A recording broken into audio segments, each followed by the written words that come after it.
This podcast is about turkeys. I don't mean the country turkey, of course.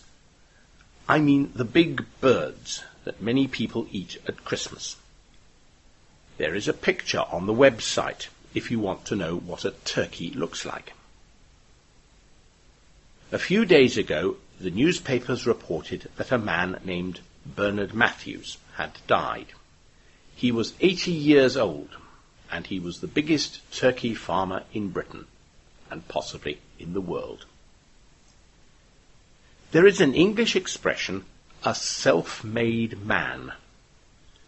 A self-made man is someone who starts with nothing and goes on to make a lot of money or to achieve a lot in some other way, entirely through hard work and enterprise.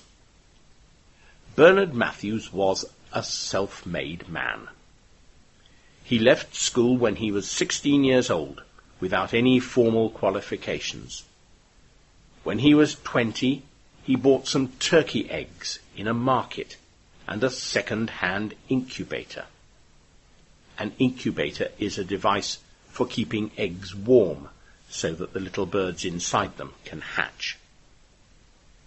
His career in turkey farming had begun. A few years later, his business had grown, and he needed a bigger space to keep his turkeys. He bought an old mansion house, Great Witchingham Hall. It was cheap because it was in very bad repair. He and his wife lived in 2 of the rooms of this enormous house. The turkeys lived in all the other rooms. Most families in Britain eat turkey on Christmas Day, and cold turkey for about 2 weeks afterwards. You may think that this is an old tradition, but it is not. 60 years ago, turkey was a luxury which only a few people could afford. It was Bernard Matthews who made cheap frozen turkeys available for ordinary families and persuaded people to buy them. Then he persuaded them that turkey was not just for Christmas, but for any time of the year. His company started to make other products containing turkey meat and persuaded people to buy them as well. He became famous by appearing in the TV advertisements for his products. There is a link to one of these advertisements on the website. He told us that his turkey was Bootifull, really Bootifull. Bootifull is how you say beautiful in Norfolk, which is where Bernard Matthews lived. People loved his TV adverts, and sales of Bernard Matthews turkeys went higher and higher. Today, about 1/3 of all the turkeys sold in Britain are Bernard Matthews Bootifull turkeys. By the time he died, Bernard Matthews was a very wealthy man, and today his company provides work for several thousand people. Bernard Matthews transformed turkey from a luxury, which only a few people could enjoy, into a food for everyone. Of course, he had to cut the costs of turkey farming and find ways of rearing turkeys in huge numbers. He perfected what we call factory farming of turkeys, in which thousands of birds are kept in huge sheds.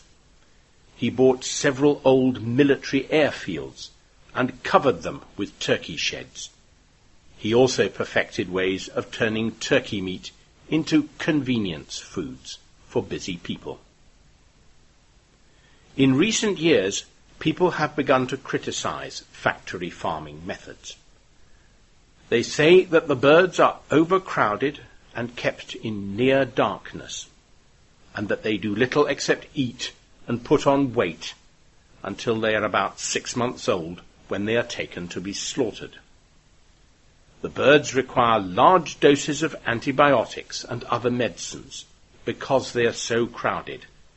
Some of these chemicals remain in the turkey meat, and critics say that this is dangerous for human health.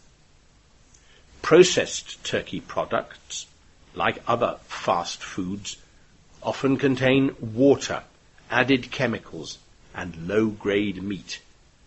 They may be cheap, critics say, but they have low value as food and help to make people overweight.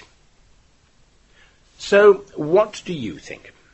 Are Bernard Matthews turkeys really Bootifull? Leave your comments on the website. Goodbye.